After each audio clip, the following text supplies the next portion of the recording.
আসসালামু আলাইকুম ওরহমতুল্লাহি ওবরাকাতু। আলহামদুলিল্লাহ, আসসালাতু ওয়াসসালামু আলা রাসূলিল্লাহ ওয়া বা'দ।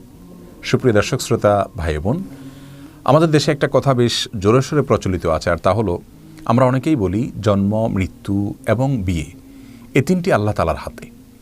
আবার অনেকে ছন্দের সঙ্গে তাল মিলিয়ে বলি যে জন্ম, মৃত্যু, বিয়ে তিন বিধাতা নিয়ে, অর্থাৎ আল্লাহ রাব্বুল আলামিন এই তিনটা নিয়ে আছেন এবং এই তিনটা আল্লাহ তাআলার হাতে।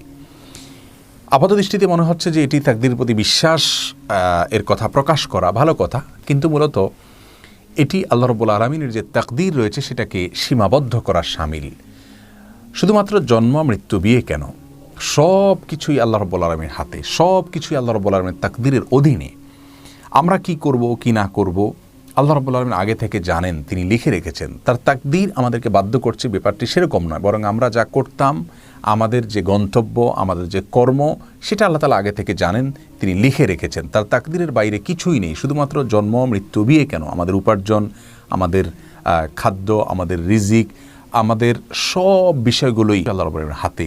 ওই অর্থে কোরআনে কারিমে আল্লাহ রাব্বুল আলামিন বলেছেন, ওয়াকুল্লু সগীরিন ওয়া কাবীরিন মুস্তাতার। প্রত্যেক ছোট বড় সব বিষয় লিপিবদ্ধ রয়েছে, সব বিষয় আল্লাহ রাব্বুল আলামিনের জ্ঞানের অধীনে রয়েছে, আল্লাহ তাকদীরের অধীনে রয়েছে। বিধায় আমরা তাকদীরের কারণেই বাধ্য হচ্ছি, সেভাবে নয়, বরং তাকদীরটা শুধুমাত্র আমাদের বিশ্বাসের জন্য।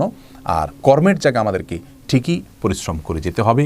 স্বয়ং রাসূল করিম সাল্লাল্লাহু আলাইহি ওয়াসাল্লামের হাদিসে আমাদেরকে নির্দেশ করা হয়েছে, আমালু, তোমরা কাজ করতে থাকো, কুল্লুন মুয়াসসারুন লিমা খুলিকা।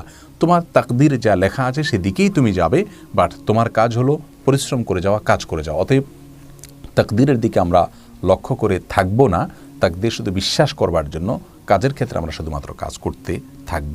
অতএব আমাদের এই ধারণাকে আমরা সংশোধন করে নিব। শুধুমাত্র জন্ম, মৃত্যু, বিয়ে নয়, সব কিছুই আল্লাহ রাব্বুল আলামিনের তাকদীরের অধীন এবং সব কিছুই আল্লাহ রাব্বুল আলামিন জানেন। আল্লাহ তাআলা আমাদের সকলকে শুদ্ধ চিন্তা লালন করার তৌফিক দান করুন। আসসালামু আলাইকুম ওয়া রাহমাতুল্লাহি ওয়া বারাকাতুহু।